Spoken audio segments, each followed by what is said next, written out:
জানছি প্রিয় দর্শক মানচিত্রের নিয়মিত আয়োজন কথোপকথনের। আসসালামু আলাইকুম, আশা করি সবাই ভালো আছেন। বাহরাইনে ইরান সবচেয়ে বড় হামলা চালিয়েছে, অর্থাৎ যে নতুন যুদ্ধে শুরু হয়েছে, ইরান এ পর্যন্ত এখানে সেখানে ছোটোখাটো বা বিক্ষিপ্ত হামলা চালাচ্ছিল, কিন্তু এখন বাহরাইনের উপর ইরান সবচেয়ে বড় হামলা চালিয়েছে।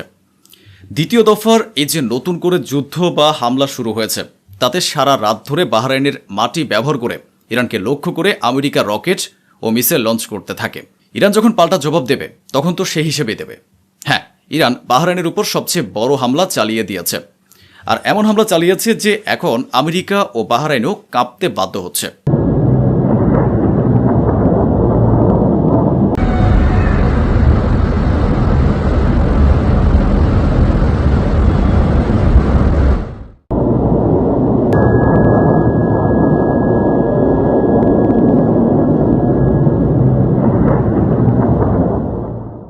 ওদিকে কুয়েতের মাটি থেকেও সারা রাত ইরানের উপর হামলা চালানো হচ্ছিল। ইরান যখন বিসমিল্লাহ পড়ে শুরু করেছে, তখন কুয়েতের উপরও চড়াও হয়েছে এবং কুয়েত লক্ষ্য করে ইরান বেশ কয়েকটি মিসাইল ছুড়েছে।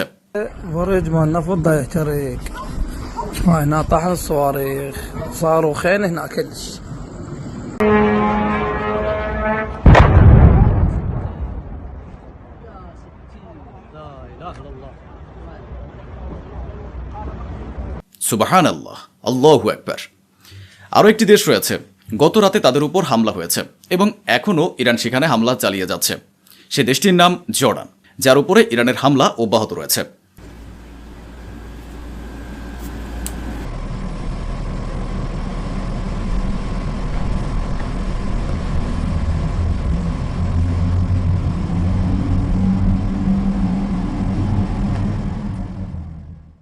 ওদিকে কিছুক্ষণ আগে ইরান আরও একটি মার্কিন রিপার ড্রোন গুলি করে নামিয়েছে। ওদিকে আমি আপনাদের বলেছিলাম যে ইরানের সীমান্ত এলাকাগুলো থেকে হামলা শুরু হয়েছিল, আস্তে আস্তে এই হামলাগুলো ভেতরে প্রবেশ করছে, ভেতরের দিকে বাড়ছে। কিন্তু এখন যখন যুদ্ধবিরতির পর এই প্রথম ইরানের রাজধানী তেহরানে বিস্ফোরণের শব্দ শোনা যাচ্ছে, দেখুন আমেরিকা পূর্ণ মাত্রায় নেমে পড়েছে এবং তেহরান পর্যন্ত বোমা বর্ষণ করছে।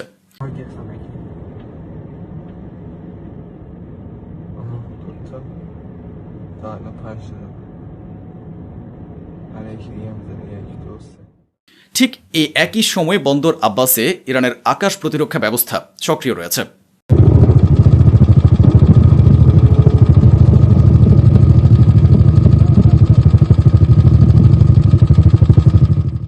খবরটি আবারও নিশ্চিত করছে এটি আহবাজের এলাকা। এর পাশেই শিশুদের একটি ক্যান্সার হাসপাতাল রয়েছে। আমেরিকা সেখানেও হামলা চালাচ্ছে। এই ভিডিওটি তারই, যে বিল্ডিংয়ের পাশে হামলা হয়েছে, ঠিক তার পাশেই ক্যান্সার হাসপাতাল। এই দৃশ্যটি দেখুন। হামলার পর হাসপাতালের ভেতরে যে ক্যান্সার আক্রান্ত শিশুরা ভর্তি ছিল, তাদের দ্রুত সেখান থেকে সরিয়ে নেওয়া হচ্ছে। হাসপাতাল খালি করা হয়েছে। ইরান বিনা কারণে বা ফালতু কারোর উপর হামলা করছে না। যেখান থেকে ইরানের উপর হামলা চালানো হচ্ছে, ইরান ঠিক সেখানেই পাল্টা আঘাত করছে। আমি বলেছি যে কুয়েতের উপর ইরান হামলা চালিয়েছে, কারণটা হলো কুয়েত থেকেও ইরানের দিকে মিসাইল লঞ্চ করা হচ্ছে। দেখুন,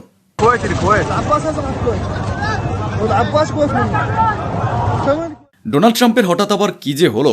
ডোনাল্ড ট্রাম্প টুইট করেছেন যে 2024 সালে যখন বাইডেন সরকার ছিল, তখন ইরান এক মার্কিন তরুণীকে গ্রেফতার করে গুপ্তচর বৃত্তির অভিযোগে জেলে পুরেছিল। আজকের দিনে তাকে মুক্তি দেওয়া হয়েছে। সে পথে আছে, একদম ঠিক আছে, ফাইন আছে, পারফেক্ট আছে। আর ইরান এই যে দারুণ সৌজন্য দেখিয়েছে, চমৎকার কাজ করেছে, আমি এর প্রশংসা করছি। আমেরিকা সৌদি আরবের পর কুয়েতের জন্যও বিলিয়ন বিলিয়ন ডলারের অস্ত্র অনুমোদন করেছে। দেখুন আমেরিকার ভাইস প্রেসিডেন্ট কি বলছেন। আমেরিকার ভাইস প্রেসিডেন্টের এই যে লিখিত বিবৃতি, যেখানে তিনি বিবৃতি দিয়েছেন যে আমাদের আমেরিকার যেসব ইনফ্লুয়েন্সার বা আমেরিকান ইনস্টাগ্রাম ও টিকটক ব্যবহারকারী রয়েছে, তাদের ইসরায়েলের পক্ষ থেকে টাকা দেওয়া হচ্ছে, যাতে আমেরিকার ইরানের এ চুক্তির বদনাম করা যায় এবং ডোনাল্ড ট্রাম্পের চুক্তির উপর প্রশ্ন তোলা যায় ও এটিকে হেম করা যায়।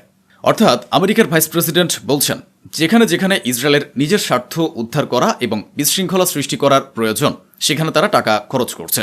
তাহলে বলুন, সোশ্যাল মিডিয়ায় স্ক্রল ডাউন করার সময় আপনার স্ক্রিনে যেসব দাড়িওয়ালা লোক চলে আসে, যারা ইরানের নিন্দা করছে, খামেনিকে গালি দিচ্ছে এবং সাহাবায়ে কেরাম ও আম্মাজান আয়েশা রাদিয়াল্লাহু তাআলা আনহায়ের নামকে ঢাল বানিয়ে চরম ঘৃণার বিষ উগরে দিচ্ছে, তাদের পেছনে কারা রয়েছে? আজ পর্যন্ত এরা চুপ ছিল কেন? মাথায় একটা চাপ দিন। আজ পর্যন্ত এইসব মানুষ চুপ ছিল কেন? এখন খামেনি শাহাদাতের পর পুরো বিশ্বে ইরানের যে নামডাক হলো, তারপরেই কেন এদের ভালোবাসা জেগে উঠল? এরা ইরানের প্রতি ক্ষোভ ও ঘৃণা নিয়ে হঠাৎ এভাবে খোলামেলার সামনে চলে এলো কিভাবে? কারণ ইসরায়েলের টাকা এদের কাছে পৌঁছে গেছে। আমেরিকার জেডি ভ্যান্স পরিষ্কার বলে দিয়েছেন, ইনফ্লুয়েন্সাররা আমাদের চুক্তিকে হেয় করার জন্য ইসরায়েল থেকে টাকা নিচ্ছে। তাহলে মুসলিম উম্মাহকে বিভক্ত করার জন্য ইসরায়েল কত টাকা খরচ করছে একটু ভেবে দেখুন। আইআরজিসি জানিয়েছে যে আমরা এ অঞ্চলে মার্কিন অবকাঠামোর উপর হামলা চালাচ্ছি। যুদ্ধ যদি আরও সামনে গড়ায় তবে আমাদের কি করতে হবে তা আমরা দেখছি। ইরানে এ পর্যন্ত দ্বিতীয় যুদ্ধে যে ক্ষয়ক্ষতি হয়েছে, অর্থাৎ যুদ্ধবিরতির পর খামেনির দাফনের দিন থেকে আমেরিকার যে হামলা হয়েছে তারপর থেকে এখন পর্যন্ত 30 জন ইরানি বেসামরিক নাগরিক শাহাদাত বরণ করেছেন। আর ইরানের সামরিক বাহিনীর 8 জন সৈন্য মারা গেছেন। 30 আর 8 মোট 38 জন ইরানি মারা গেছেন, যা অন রেকর্ডে আছে। আর যেগুলো রেকর্ডে নেই সেগুলোর হিসেব আমার কাছেও নেই। আর এটা তো স্বাভাবিক বিষয় যে ইরান সাথে সাথে তার নিজের ক্ষয়ক্ষতির কথা প্রকাশ করবে না। ইরানের অবকাঠামোগত যে ক্ষতি হয়েছে তা তো আলাদাই। তাই আপনারা বুঝতেই পারছেন যে পরিস্থিতি কতটা খারাপ হয়ে গেছে। ইরানের একটি এলাকা হচ্ছে দেহলোরান। সেখানকার এই ভিডিওটি ইরান প্রকাশ করেছে, যেখানে দেখানো হয়েছে যে ইরানের একটি বোতলজাত পানির কোম্পানির উপর আমেরিকার পক্ষ থেকে হামলা চালানো হয়েছে। দেখুন, এখানে কোনো অস্ত্রশস্ত্র ছিল না, আর না এটি ইরানের আইআরজিসির কোনো কমান্ড সেন্টার ছিল। তার মানে বরাবরের মতোই আমেরিকা বেসামরিক এলাকাগুলোকে নিশানা করছে। ওদিকে বন্দর আব্বাসে এই দেখুন, বন্দর আব্বাসের ওয়াচ টাওয়ার ছাড়াও এটি একটি কমিউনিকেশন টাওয়ার, এটিকেও আমেরিকা বেশ কয়েকবার আঘাত করেছে। ইরান এটাও নিশ্চিত করেছে যে আমেরিকা আমাদের খাদ্যশস্যের গোদামে হামলা চালিয়েছে। কিছু মাথায় ঢুকছে? পানির উপর হামলা, কারণ ইরানে ইতিমধ্যেই পানির অভাব রয়েছে। ইরানের শস্যের গুদামে হামলা, কারণ ইরানে অর্থনৈতিক সংকট রয়েছে। বলা হয়ে থাকে যে খাদ্য সামগ্রী ইরানকে প্রচুর পরিমাণে আমদানি করতে হয়, আর এমন পরিস্থিতিতে সেখানকার শস্যের গুদামে হামলা করা হচ্ছে। তো আইআরজিসির মুখোমুখি লড়াই করার মতো যোগ্যতা বা ক্ষমতা আমেরিকার নেই। তাই সাধারণ জীবনযাপনের জন্য সাধারণ মানুষের যেসব জিনিস জরুরি আমেরিকা সেগুলোর উপর হামলা চালাচ্ছে। কৌশল বুঝে নিন। এখন এই বিষয়টি একদম পরিষ্কার যে যেখানে পানির বোতল প্যাক করা হয় সেখানে হামলা চালিয়েছে, যেখানে খাদ্যশস্য রাখা আছে সেখানে হামলা চালিয়েছে, যার কারণে বিশ্বে আমেরিকার আবারও সমালোচনা শুরু হয়ে গেছে। তো এই দেখুন, আমেরিকার সাথে সাথে নিজেই নিজের ফ্যাক্ট চেক করে দিয়েছে। মিথ্যাবাদী দাবি করেছে যে সে নাকি মিথ্যা বলেনি। কে বিশ্বাস করবে একে? এই মার্কিন সেন্ট্রাল কমান্ড দাবি করেছে যে আমরা শস্যের গুদামে হামলা চালাইনি, বরং তারা বলেছে তারা ইরানের সামরিক ঘাঁটিতে হামলা চালিয়েছে। অথচ আপনারা ভিডিওতে দেখতেই পেলেন যে পানির বোতলজাতকরণ প্লান্টে হামলা চালানো হয়েছে, শস্যের গুদামে হামলা চালানো হয়েছে। ইরানের কোনো সামরিক ঘাঁটিতে হামলা হয়নি। আর যদি হয়েও থাকে, চলুন আমরা দুটি বিষয় ধরে নেই, যদি হয়েও থাকে তবুও আমেরিকা ইরানের শস্যের গুদামগুলোকে উড়িয়ে দিয়েছে। এখন কমেন্টস বক্সে আপনাদের আঙুলগুলো নিশ্চয়ই লিখছে যে ভাই এখনকার আপডেট কি? আমি বুঝতে পেরেছি। এখনকার আপডেট হলো আমেরিকা আজকেও বেশ কয়েকবার দাবি করেছে যে আমরা ইরানের উপর আরও হামলা করেছি। এখন এখানে সমস্যাটা কি? সমস্যা হলো বিকেল 4টার পর ইরানের উপর যে হামলার দাবি আমেরিকা করেছে, সেই হামলার ভিডিও ইরানও প্রকাশ করেনি, আমেরিকাও করেনি। কেবল ঘোষণা করা হয়েছে যে আমরা ইরানের উপর আরও হামলা চালিয়েছে। ওদিকে আমেরিকার দাবি হলো আমাদের অবরোধের কারণে ইরানের দুটি জাহাজ মাঝপথ থেকে ফিরে গেছে। ইউএই এর একটি বন্দর রয়েছে, ফুজিরাহ পোর্ট, সেখানে ইউএই এর দুটি ট্যাঙ্কারের উপর ইরান হামলা চালিয়েছে, যার পর ইউএই তাদের ফুজিরাহ বন্দরটি পুরোপুরি বন্ধ করে দিয়েছে। ইরান এই ভিডিওটি প্রকাশ করেছে। এই অপারেশনের নাম দেওয়া হয়েছে অপারেশন নাসর 2। এর আওতায় শত্রুর এলাকাগুলোতে খেইবার শিকান মিসাইল, জুলফিকার মিসাইল এবং ফাত্তাহ 110 মিসাইল লঞ্চ করা হয়েছিল। আর যে ক্ষয়ক্ষতি হয়েছে তা হলো যেখানে যেখানে এই মিসাইলগুলো ছোড়া হয়েছে সেখানে আরবদের মারাত্মক ক্ষতি হয়েছে। ইরানের পররাষ্ট্রমন্ত্রী কাতারে পৌঁছেছেন। কাতারের সাবেক আমির যিনি মারা গেছেন তার জানাজায় শরিক হচ্ছেন এবং কাতারের সাথে দ্বিপাক্ষিক সম্পর্ক নিয়েও আলোচনা করছেন। গোলাপি শুকরের উদ্দেশ্য ভালো ঠেকছে না। আমি শুরু থেকে বলছি, আমেরিকার মতো চরম জঘন্য আর ইসরায়েলের মতো হীন আর কেউ নেই। এমন কোনো আপনজন নেই যাকে আমেরিকা ঠকায়নি। আমেরিকা এখন বলছে আমি ইরানের তেল শোধনাগার বা তেল ক্ষেত্রে এই কারণে হামলা চালাইনি যাতে বিশ্বব্যাপী তেল বা জ্বালানির কোনো সংকট তৈরি না হয়। কিন্তু আমাকে যদি বাধ্য করা হয়, আমার মাথা যদি খারাপ হয় বা আমার যদি রাগ ওঠে, তবে আমি ইরানের অয়েল ফ্যাসিলিটিগুলোর উপর হামলা চালাবো। হ্যাঁ, আর ইরান তার মিত্রদেরকে নির্দেশ দিয়েছে আমেরিকাকে চারদিক থেকে ঘিরে ফেলার জন্য। ইয়েমেনের হুতিদেরকে বলা হয়েছে বাবুল মান্দাফ বন্ধ করে দিতে, এবং সেখানে হুতিরা জাহাজ ভর্তি করে কয়েকটি পয়েন্টে অবস্থান নিয়েছে। বলা হয়েছে ইয়েমেনের মিসাইল এবং ড্রোন রেডি, যে কোনো সময় বাবুল মান্দাফ বন্ধের ঘোষণা আসতে যাচ্ছে। ইরানের পক্ষ থেকে হিজবুল্লাহকেও নির্দেশ দেওয়া হয়েছে বড় আক্রমণের প্রস্তুতি নিতে। পাশাপাশি ইরাক থেকে ইসলামিক রেজিস্ট্যান্স যারা আছেন তাদেরকেও একইভাবে ইরানের পক্ষ থেকে নির্দেশ দেয়া হয়ে গেছে। অর্থাৎ একটা বড় যুদ্ধের দিকে পৃথিবী হেঁটে যাচ্ছে। দর্শক, আরো অনেকগুলো খবর আছে কোন দিকে যেতে পারে শেষ পর্যন্ত, এবং আমেরিকা ইরানে আক্রমণ করে পুরো আরবের মধ্যে যে ধ্বংসস্তূপে রূপ দিয়েছে, বিশেষ করে কুয়েত, বাহরাইন, সেই দেশগুলোতে এখন জরুরি অবস্থা জারি হয়ে গেছে। তাদের পানি শোধনাগার পর্যন্ত ধ্বংস করে ফেলেছে ইরান আক্রমণ চালিয়ে। চলুন আমি আপনাদেরকে ধারাবাহিক খবরগুলো দেওয়ার চেষ্টা করছি। যুক্তরাষ্ট্র টানা ষষ্ঠ রাতের মতো আজকে তারা ব্যাপক আক্রমণ করে। সে আক্রমণে ইরান জানিয়েছে তাদের 8 জন নিহত, 20 জন আহত হয়েছে। এটি ছিল আমাদের লাস্ট লাইভের আপডেট। দক্ষিণ ইরানের কর্মকর্তারা জানিয়েছেন যে সেতু, বিমানবন্দর, বিদ্যুৎ কেন্দ্র এবং রেল স্টেশনকে টার্গেট করে, অর্থাৎ বেসামরিক এই স্থাপনাগুলোকে টার্গেট করে আমেরিকা হামলা করেছে। পাশাপাশি ইরানের সেনাবাহিনী জানিয়েছে তারা বাহরাইন, জর্দান, কুয়েত, কাতার এবং সিরিয়া সহ আরব আমিরাত সহ আরো কয়েকটি জায়গায় আক্রমণ চালিয়েছে। মোট 6টি দেশে, আরবের 6টি দেশে আজকে ইরান হামলা চালিয়েছে। এর মধ্যে সৌদি আরব এবং বাহরাইনের একটি সংযোগ সেতু ধ্বংস করেছে বা ক্ষতিগ্রস্ত করেছে দাবি করা হয়েছে। এবং আরব আমিরাত তাদের তেল উৎপাদন বন্ধ করে দিয়েছে, তাদের অনেকগুলো মার্কিন প্রতিষ্ঠান বন্ধ করে দিয়ে তালা ঝুলিয়ে তাদেরকে সরিয়ে দিয়েছে, কারণ আরব আমিরাতেও অ্যাটাক হয়েছে। সবকিছু মিলে যে আমেরিকা ইরানকে ধ্বংসের ঘোষণা দিয়েছে, বিভিন্ন জায়গা থেকে তারা পালাতে শুরু করেছে ইরানের আক্রমণের ধার বাড়ার সঙ্গে সঙ্গে। দর্শক, লেটেস্ট আপডেটে আরো কিছু খবর বলা হয়েছে যে কাতারের ভেতরেও ব্যাপক অ্যাটাক হয়েছে এবং কাতার তার ভূখণ্ড, উপসাগরীয় রাষ্ট্রসমূহ সহ জর্দানের উপর ইরানের হামলার তীব্র নিন্দা জানিয়েছে। তারা বলছে যে কাতারের এক পররাষ্ট্র মন্ত্রণালয়ের এক বিবৃতিতে বলা হয়েছে এই হামলাগুলো লক্ষ্য ছিল রাষ্ট্র সার্বভৌমত্ব ও ভূখণ্ডগত অখণ্ডতার চরম লঙ্ঘন। ইরানের বিরুদ্ধে স্টেটমেন্ট দিচ্ছে এবং আন্তর্জাতিক আইন, জাতিসংঘের সনদ ও সুপ্রতিবেশী সুলভ নীতির স্পষ্ট লঙ্ঘন। এটা কাতার ইরানকে উদ্দেশ্য করে বলছে যে তারা আন্তর্জাতিক আইন, জাতিসংঘের আইন অমান্য করছে এবং সুপ্রতিবেশীর যে লক্ষণ সেটাকে স্পষ্ট লঙ্ঘন করেছে।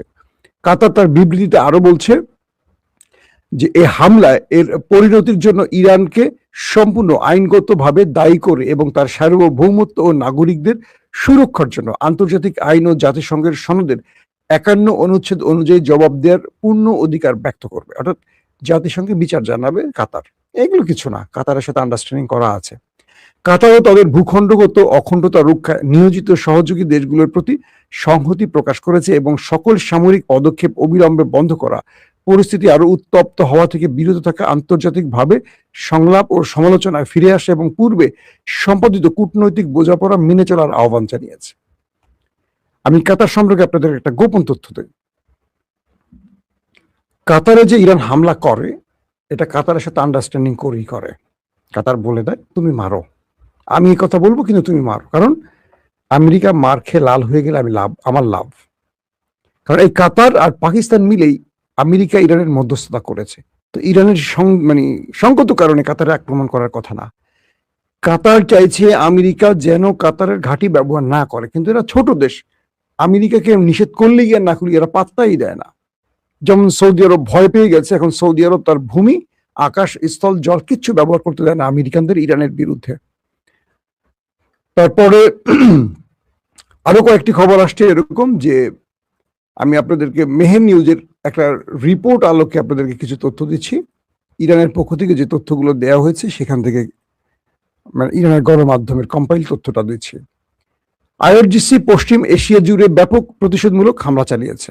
এটা আইআরজিসির পক্ষ থেকে বলা হয়েছে তারা পশ্চিম এশিয়া জুড়ে ব্যাপক প্রতিশোধমূলক হামলা চালিয়েছে, যার লক্ষ্যবস্তু হিসেবে সিরিয়ায় অবস্থিত একটি মার্কিন বিশেষ অভিযান কমান্ড সেন্টার, ওমানে অবস্থিত আমেরিকান রাডার সাইট এবং কুয়েতের অস্ত্রাগার ও লঞ্চারগুলোকে চিহ্নিত করা হয়েছে।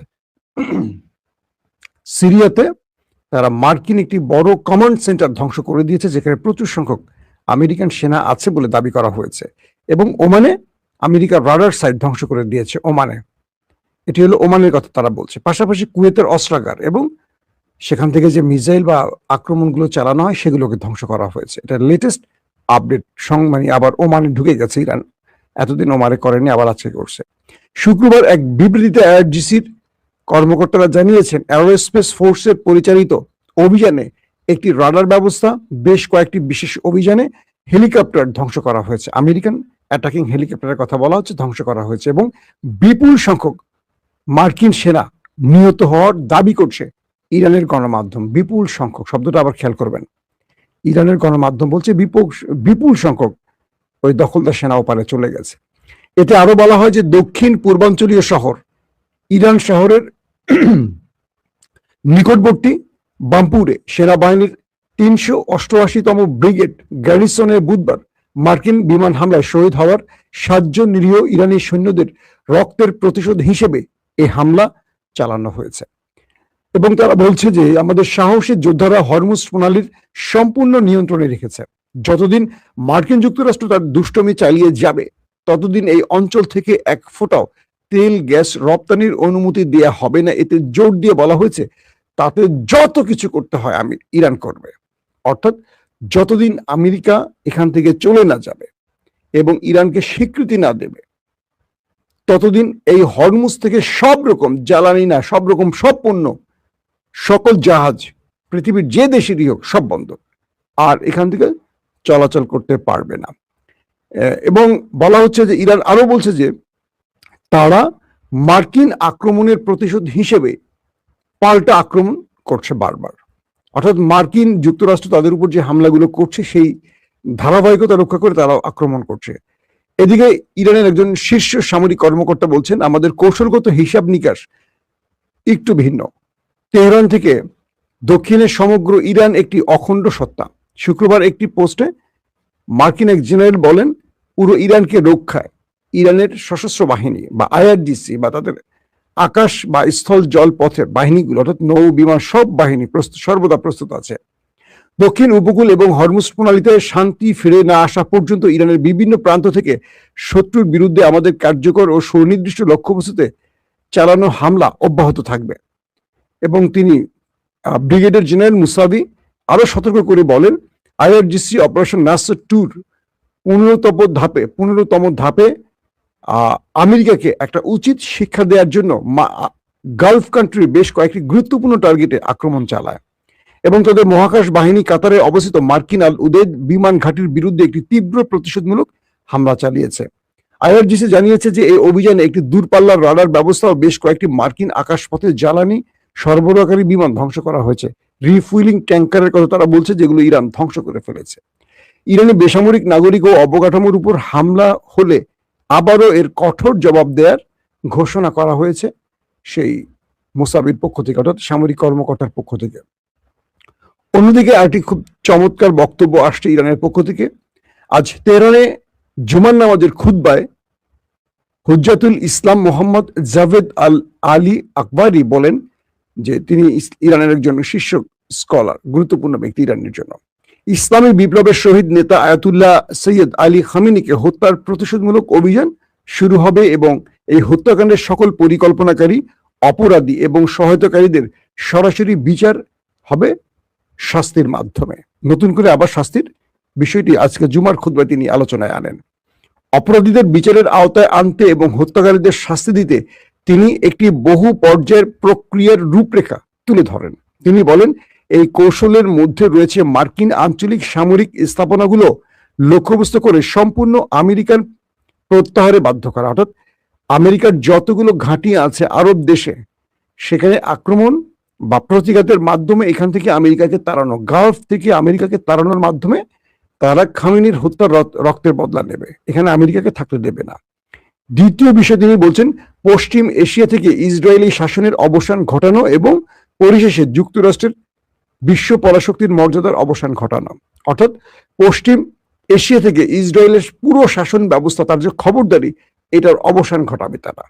পাশাপাশি যুক্তরাষ্ট্র যে তার পরাশক্তির তকমা, সেই মর্যাদা থেকে যুক্তরাষ্ট্রকে সরিয়ে দেবে তারা এই লড়াইয়ের মাধ্যমে। অর্থাৎ এর মাধ্যমে তিনি বোঝাচ্ছেন যে আমরা তার উত্তম জবাব দিতে প্রস্তুত আছি। দর্শক, এখন কয়েকটি গুরুত্বপূর্ণ তথ্য আপনাদেরকে আবার একটু রিভিউ করে শোনাচ্ছি। ইরান এই মুহূর্তে তার যে মিত্র আছে হুতি, তাদের বলছে বাবুল মান্দাব বন্ধ করে দাও। বাবুল মান্দাবে হুতিরা মিসাইল এবং ড্রোন রেডি করে ফেলছে, যে কোনো সময় শুনবেন অ্যাটাক। ইতিমধ্যে কয়েকটি জাহাজে করে বাবুল মান্দাবে থেকে হুতি বাহিনী কয়েকটি গুরুত্বপূর্ণ জায়গায় মুভ করেছে। এই খবরটি আন্তর্জাতিক গণমাধ্যম প্রচার করেছে। এবং হরমুজ প্রণালীতে একাধিক জাহাজকে টার্গেট করে ইরান আজকেও হামলা করেছে। অর্থাৎ আমেরিকার পথ দেখানোর পথে যারা এগুচ্ছে তারা ইরানের আক্রমণের শিকার হচ্ছে। এখন অনেক জাহাজ যেতে চাচ্ছে না, ইরান তাদেরকে সরাসরি বলছে যে আসবে সেই মাইর খাবা, এখন আর কোনো ছাড়াছাড়ি নেই। সিরিয়াতে অ্যাটাক করে প্রচুর সংখ্যক ওপারে পাঠিয়েছে, এই বিষয়টিও আসছে।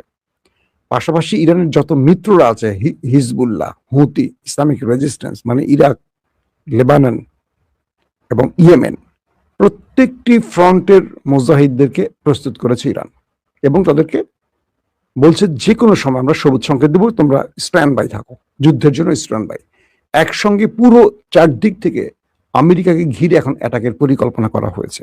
পাশাপাশি ইরান তার ভয়ঙ্কর মিসাইলগুলো 16 ধাপে এসে প্রস্তুত করেছে।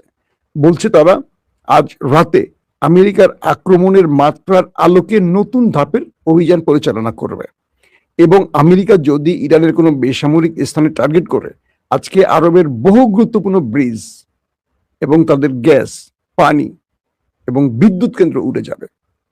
ইতিমধ্যে কুয়েতে জরুরি অবস্থা জারি করা হয়েছে, তাদের বিদ্যুৎ ব্যবস্থার উপর হামলা করা হয়েছে, কুয়েতে তাদের পানি শোধনাগারে হামলা হয়েছে। যদিও কুয়েতের পক্ষ থেকে বলা হয়েছে ইরান যতগুলো অ্যাটাক করেছে তারা প্রত্যেকটা অ্যাটাক প্রতিহত করেছে, কিন্তু ইন্টারেস্টিং ব্যাপার, পরক্ষণে তাদের আরেকটি খবরে দেখলাম কুয়েতের বা আরবের অন্যান্য আউটলেট থেকে যে খবরগুলো পেলাম, সেখানে বলা হলো যে কুয়েতের সেনা প্রধান হাসপাতালে ছুটে গেছেন আহত সেনাদের দেখতে। দুটো দুই রকম হয়ে গেল না? কুয়েতের সেনা প্রধান হাসপাতালে গেছেন কুয়েতের সেনাদের দেখতে। ইরান বলছে তারা মার্কিন ঘাঁটিকে লক্ষ্য করে অ্যাটাক করেছে। প্রশ্ন হলো মার্কিন ঘাঁটিতে কুয়েতের সেনারা কি করছিল? এক, কুয়েত যদি বলি থাকে যে আমরা সকল আক্রমণ বা ড্রোন বা মিসাইল ইন্টারসেপ্ট করেছি, তাহলে এরা আহত হলো কি করে? বাহরাইনে একই অবস্থা। জর্দান বলছে যে আমাদের উপর আক্রমণ করো না তোমরা, আমরা আমেরিকাকে তোমাদের আক্রমণের জন্য ভূমি ব্যবহারের অনুমতি দেইনি, কিন্তু জর্দান থেকে আক্রমণের খবর ইরান পেয়েছে স্যাটেলাইট ইমেজের মাধ্যমে। কাতারের আল উদাইদ ব্যাপক ধ্বংসলীলা চালিয়েছে ইরানের মিসাইল এবং ড্রোন। আমেরিকা আবারও ভরকে গেছে। আজ রাতে আমেরিকা বড় ফেজে আবার ইরানের আক্রমণের ঘোষণা দিয়েছে। পাশাপাশি ইরান তার প্রতি উত্তরের জন্য তার সকল প্রস্তুতি সম্পন্ন করেছে। অর্থাৎ মধ্যরাত হলেই আমেরিকা আবার তার নতুন চেহারা দেখাবে এবং সকালের আগ দিয়ে ইরান আবার পাল্টা জবাব দেবে।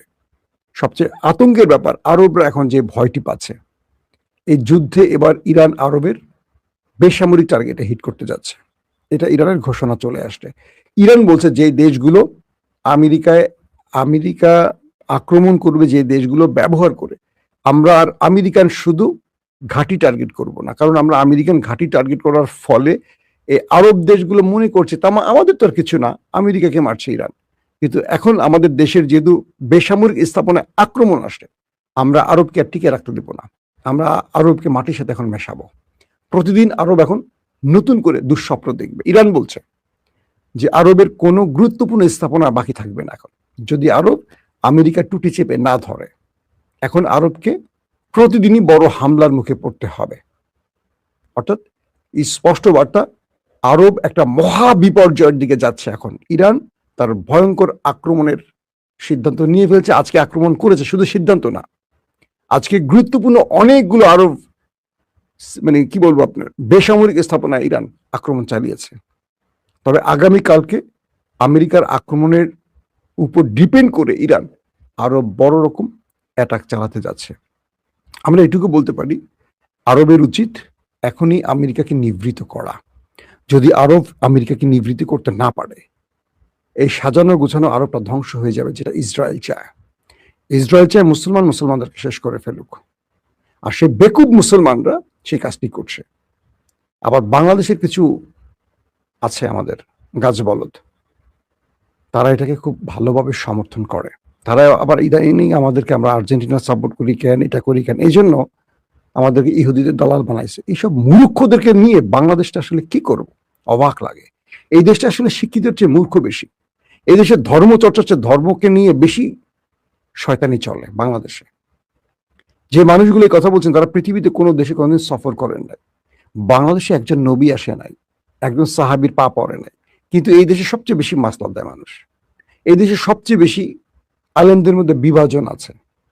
দেখবেন এই দেশের আলেমরা এক টেবিলে বসতেই পারে না, একসাথে নির্বাচনও করতে পারে না, অথচ তাদের অনুসারীরা আমাদেরকে কাফের ঘোষণা করে ফেলছে। যারা এসব বলবেন তাদেরকে বলবো বিনয়ের সাথে আমার ভিডিও দেখার দরকার না। আমি ভিউ বিজনেস করি না, আমি খবরের মানুষ, খবর দেই। এই চ্যানেল দিয়ে আমার পেট চলে না। এছাড়া অনেক গুরুত্বপূর্ণ কাজ আমার আছে। আমি একটা শিক্ষিত জাতিকে চাই যারা আমার খবরে থাকবেন, যারা খবর বোঝেন। আমার এই চ্যানেলে আলহামদুলিল্লাহ প্রচুর ভাইদের পাচ্ছি যারা পৃথিবী সম্পর্কে অবগত। তাদের কমেন্ট দেখলে আমি বুঝতে পারি আন্তর্জাতিক খবর, দেশের খবর তারা অনেক বেশি জানেন, কিন্তু কোত্থেকে জানি ছিটে ফোটা কিছু আসে। তাদের কমেন্ট পড়লে মাঝে মাঝে ডিমোরালাইজ হয়ে যায় যে কাদের জন্য কথা বলি, এটা কি আমার দর্শক? প্রতিটা মানুষই চায় আমি আমার কথাগুলো বলে যাই। আমি কোনো পক্ষে কথা বলি না, আমার বিবেক বুদ্ধি অনুযায়ী আমি কথাগুলো বলে যাই, এবং সেখানে আমার কাছে তথ্য প্রমাণ যেটা আছে তার আলোকে বলি। কখনো যদি ভুল হয় সেটার অবশ্যই ভুলের জন্য আমার দুঃখ প্রকাশ করতে হবে। খেলার জন্য কাকে সাপোর্ট করলাম, কালকে খেলা শেষ, তো কি হবে? আপনি ফেসবুক ইউজ করছেন, ইউটিউব ইউজ করছেন, এগুলো কাদের? ইহুদিদেরই তৈরি। সেটা পারবেন, সেটা জায়েজ। কাউকে হার্ট করার জন্য বলছি না। খেলা খেলা, এই খেলা কিচ্ছু আসবে না। আপনি সাপোর্ট করলে কি না করলে কি? ফিলিস্তিনি সাপোর্ট করে, ইরান তো আর্জেন্টিনা সাপোর্ট করে ব্যাপক আকারে। তো যারা যুদ্ধ করছে তারা সাপোর্ট করছে না। আপনি আমি কে? আপনি যাবেন ফিলিস্তিনে? আপনি ইরানের সাহায্যে কি করছেন বলেন? ওইসব বলে লাভ নাই। ইসলামকে আপনার পকেটে ঢুকায়েন না। ইসলাম আল্লাহ বা আল্লাহর নবী শুধু মুসলমানদের না, পুরো বিশ্ব জাহানের। আপনি যদি তাদেরকে দাওয়াতের জন্য আহ্বান না করেন, বাংলাদেশের ব্যাপক আর্জেন্টিনার ভক্তদের কারণে পুরো আর্জেন্টিনা এটাকে সেকেন্ড হোম বলা শুরু করছে। আপনি মানুষের কাছে দাওয়াত দিবেন কিসের আলোকে? আল্লাহ রাসূল মানুষের কাছে দাওয়াত দিচ্ছেন কি মুসলমানদের কাছে, না খ্রিস্টান ইহুদিদের কাছে গেছে? আপনি তাদেরকে কাফের মুশরিক বলে ত্যাগ করলে আপনি কাদের কাছে দাওয়াত দিবেন? তাবলীগে গিয়ে ওই একজন মুসলমান আরেকজন মুসলমানকে দাওয়াত দিবেন? এটা কি সিস্টেম? আপনাকে অনেক জায়গায় যেতে হবে, আপনাকে ভালো গীতিকার হতে হবে, শিল্পী হতে হবে, খেলোয়াড় হতে হবে, অনেক কিছু হতে হবে, দাওয়াত দেন। স্পেনের এই মুহূর্তে সবচেয়ে গুরুত্বপূর্ণ সেন্সেশন যাকে বলা হয়, কে বলেন? একটা তরুণ 18-20 বছরের বয়স, তার দুর্দান্ত ড্রিবলিং করে, দেখছেন না? বাচ্চা একটা ছেলে, মুসলিম।